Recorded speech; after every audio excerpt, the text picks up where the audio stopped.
Hello students, in the previous presentation we have learned about the three important things which are needed to make fire, and we have also learned that there are also three ways of putting out fire, and we have learned the first two. The first one is by removing the fuel. Don't add fuel to the fire. The second one is by cutting the supply of oxygen, and we can do that by smothering with a damp blanket and by using carbon dioxide. So let's continue with the third way of putting out fire. The third way of putting out fire is to remove the heat. If the temperature can be brought down below the flash point, the fuel stops burning. You blow on a burning matchstick or a candle to put it out. In doing so, you remove the hot air around the flame, bringing down its temperature below the flash point, and the candle goes out. So what the writer is talking in this passage? We have learned three things needed to make fire: fuel, oxygen, and heat. And we have learned the first way to put out fire is by taking away the fuel. So remove the fuel. The second way is to cut the supply of oxygen. And the third way is what we learned in this passage, is that by removing the heat. And how do we remove the heat? We can remove the heat by bringing down the temperature below the flash point. We have also learned in the previous class what is flash point. It is the temperature at which the fuel begins to burn. So if we bring down the temperature below the flash point, then there will be no fire, or fire will die out.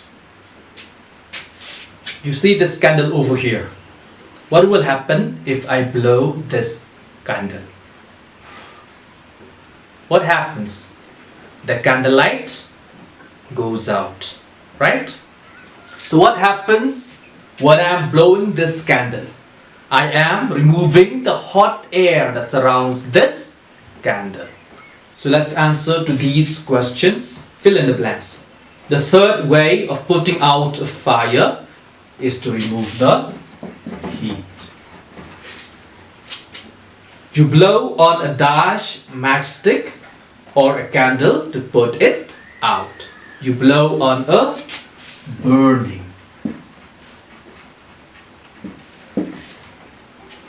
You blow on a burning matchstick or a candle to put it out. Okay, let's read the next passage. Sometimes water is sprayed on a fire. It absorbs heat from the burning fuel and lowers the temperature. The blanket of water also cuts off the supply of oxygen, and the fire is extinguished. Some fires cannot be put out with water. If fire is sprayed onto an oil fire, the oil will float to the top of water and continue to burn. This can be very dangerous because water can flow quickly, carrying the burning oil with it and spreading fire. So what have you understood from this passage? The writer in this passage is again talking about the third way of putting out fire, that is by removing the heat. And he has told us one way to remove the heat is by bringing down the temperature below the flash point. Like I have shown you how I have blown the candle and the candle fire goes out. And now he has given us another way of lowering the temperature, that is by spraying water over the fire. Throw water over the fire and the fire will go out. And what happened? When you throw water over the fire, the supply of oxygen is also being cut, right? And so the fire will be extinguished. But the writer also says that there are some fires which cannot be put out by water.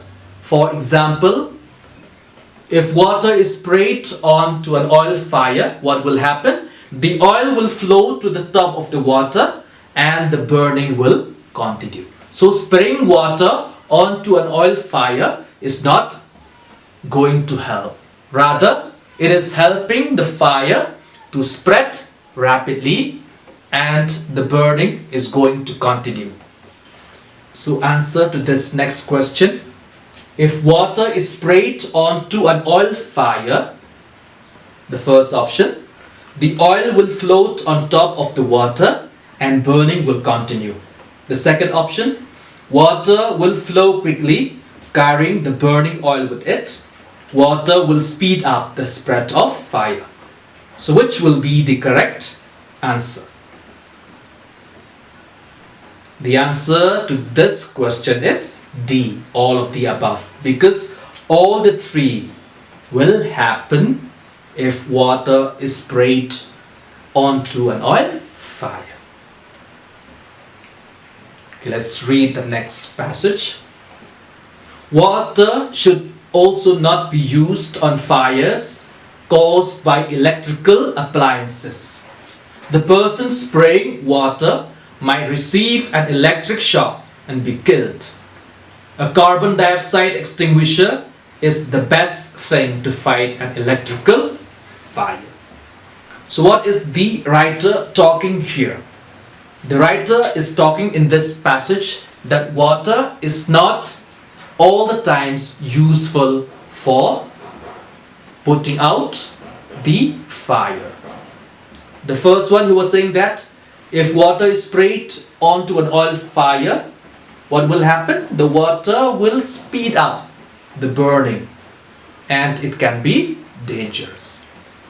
And here in this passage, the writer is telling that when there is electrical fire, you should not throw water over the electrical fire, because water is also a conductor of electricity, and the person who throws the water over the electrical fire might get electric shock, right? Might get electric shock, and what will happen to him? He might be killed. So for electrical fire,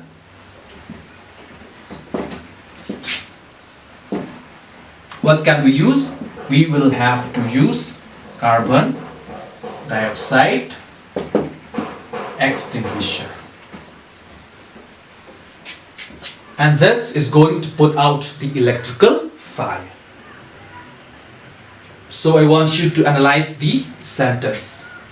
A carbon dioxide extinguisher is the best thing. So you can see here, a carbon dioxide extinguisher, it is a noun. Is an auxiliary verb. The is an article. Best is an adjective of superlative degree, and thing is a noun. So like I have done here, I want you to analyze the following sentences. Okay, so we have John is the cleverest student. So we have got John is the cleverest student. So John is a noun and it is a proper noun. Is an auxiliary verb. The is an article.